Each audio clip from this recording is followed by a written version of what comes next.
Quand on était tout petit, il y avait une dame qui pour nous était déjà âgée, la Biloute, qui était la sage du village. Et elle avait un grand lit, et tout gamin, on montait s'asseoir sur le bord du lit, on disait « Biloute, il faut nous lire La Grande Avalanche ». Parce que la Grande Avalanche, c'est cette fameuse avalanche qui est partie de très haut, des sommets, et puis qui a vraiment emporté des maisons et qui a fait des morts.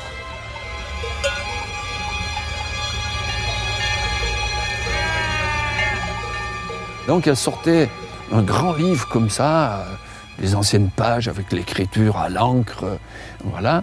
Elle chaussait ses lunettes, on se mettait tous dans le lit, il y avait le vent qui hurlait, et elle commençait « La Grande Avalanche ». Et nous, on frissonnait dans la pénombre, on était... voilà.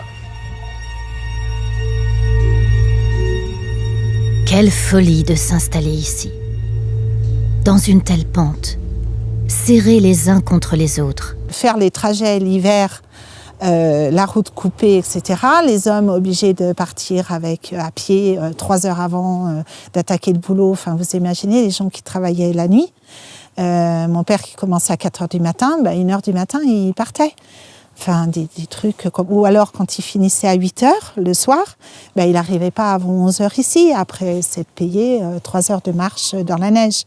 Donc, les hommes ont dit, non, c'est plus possible. Il faut vivre dans la vallée, habiter dans la vallée pour pouvoir aller travailler dans la vallée. À partir des années 60, les villages de Cellier se vident et l'exode rural met définitivement fin au monde d'autrefois. Au milieu de cette torpeur, la neige et les avalanches continuent de rythmer la vie de ceux qui ont décidé de rester. Des avalanches qui laissaient chaque année 10 mètres, 12 mètres, 15 mètres d'épaisseur de neige sur la route. La nuit, voilà, c'était un bruit immense.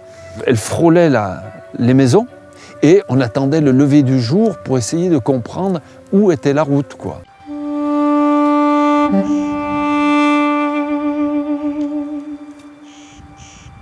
L'hiver approche. Les chamois fuient les premières neiges.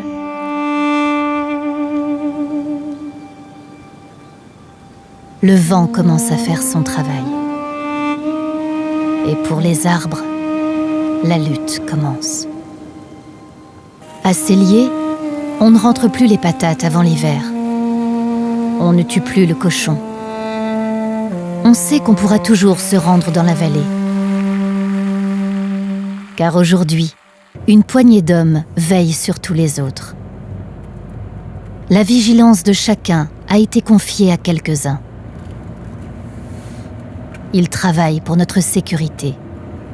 Ils déclenchent des avalanches pour que nous puissions circuler. Est-ce que ça craint? Peut-on prendre la route? On ne se pose plus trop de questions à Cellier aujourd'hui. On dort tranquille. Les quelques habitants, comme les skieurs d'un jour. Et on râlerait presque quand la route est coupée.